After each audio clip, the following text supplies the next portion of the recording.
1 Samuel chapter 15. Samuel also said unto Saul, The Lord sent me to anoint thee to be king over his people, over Israel. Now therefore, hearken thou unto the voice of the words of the Lord.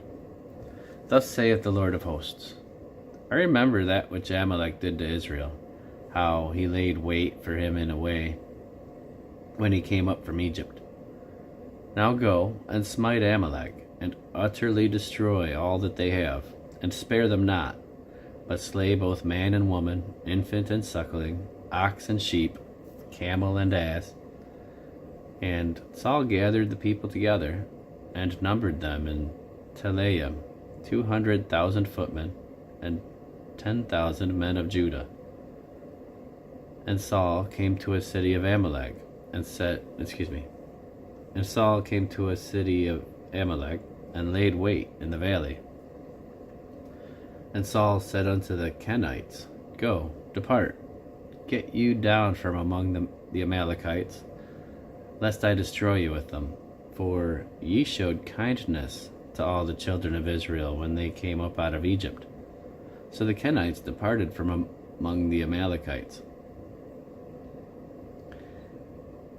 And Saul smote the Amalekites from Havilah until thou comest to Shur, that is, over against Egypt. And he took Agag, the king of the Amalekites, alive, and utterly destroyed all the people with the edge of the sword. But Saul and the people spared Agag, and the best of the sheep, and of the oxen, and of the fatlings, and the lambs, and all that was good, and would not utterly destroy them. But everything that was vile and refuse they destroyed utterly. Then came the word of the Lord unto Samuel, saying, It repenteth me that I have set up Saul to be king, for he is turned back from following me, and hath not performed my commandments. And it grieved Samuel, and he cried unto the Lord all night. And when Samuel arose early to meet Saul in the morning, it was told Samuel, saying, Saul came to Carmel, and behold, he set him up a place, and is gone about, and passed on, and gone down to Gilgal. And Samuel came to Saul, and Saul said unto him, Blessed be thou of the Lord, I have performed the commandment of the Lord. And Samuel said, What meaneth then this bleating of the sheep in mine ears, and the lowing of the oxen which I hear? And Saul said, They have brought them up from the Amalekites, for the people spared the best of the sheep and of the oxen to sacrifice unto the Lord thy God, and the rest we have utterly destroyed. Then Samuel said unto Saul, Stay, and I will tell thee what the Lord hath said to me this night. And he said unto him, Say on. And Samuel said, When thou wast little in thine own sight, wast thou not made the head of the tribe of Israel? The head of the tribes of Israel? And the Lord anointed thee king over Israel? And the Lord sent thee on a journey, and said, Go, and utterly destroy the sinners, the Amalekites, and fight against them until they be consumed. Wherefore then didst thou not obey the voice of the Lord, but didst fly upon the spoil, and didst evil in the sight of the Lord? And Saul said unto Samuel, Yea, I have obeyed the voice of the Lord, and have gone the way which the Lord sent me, and have brought Agag the king of Amalek, and have utterly destroyed the Amalekites. But the people took of the spoil, sheep and oxen, the chief of the things, which should have been utterly destroyed, to sacrifice unto the Lord thy God in Gilgal. And Samuel said, Hath the Lord as great delight in burnt offerings and sacrifices as in obeying the voice of the Lord? Behold, to obey is better than sacrifice, and to hearken than the fat of rams. For rebellion is as the sin of witchcraft, and stubbornness is as iniquity and idolatry.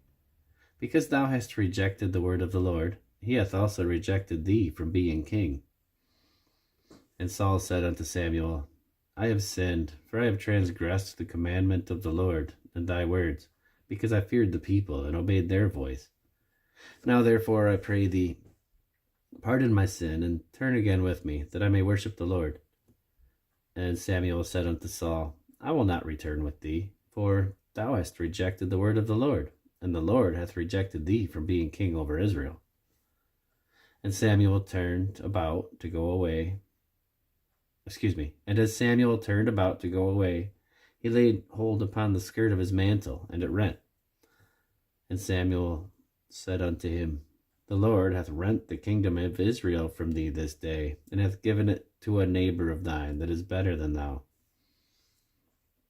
And also the strength of Israel will not lie nor repent, for he is not a man that he should repent. Then he said, I have sinned, yet honor me now, I pray thee, before the elders of my people, and before Israel, and turn again with me, that I may worship the Lord thy God. So Samuel turned again after Saul, and Saul worshipped the Lord. Then said Samuel, Bring ye hither to me Agag, the king of the Amalekites. And Agag came unto him delicately. And Agag said, Surely the bitterness of death is past. And Samuel said, As thy sword hath made women childless, so shall thy mother be childless among women. And Samuel hewed Agag in pieces before the Lord in Gilgal. Then Samuel went to Ramah, and Saul went up to his house to Gibeah of Saul. And Samuel came no more to see Saul until the day of his death. Nevertheless, Samuel mourned for Saul, and the Lord repented that he had made Saul king over Israel.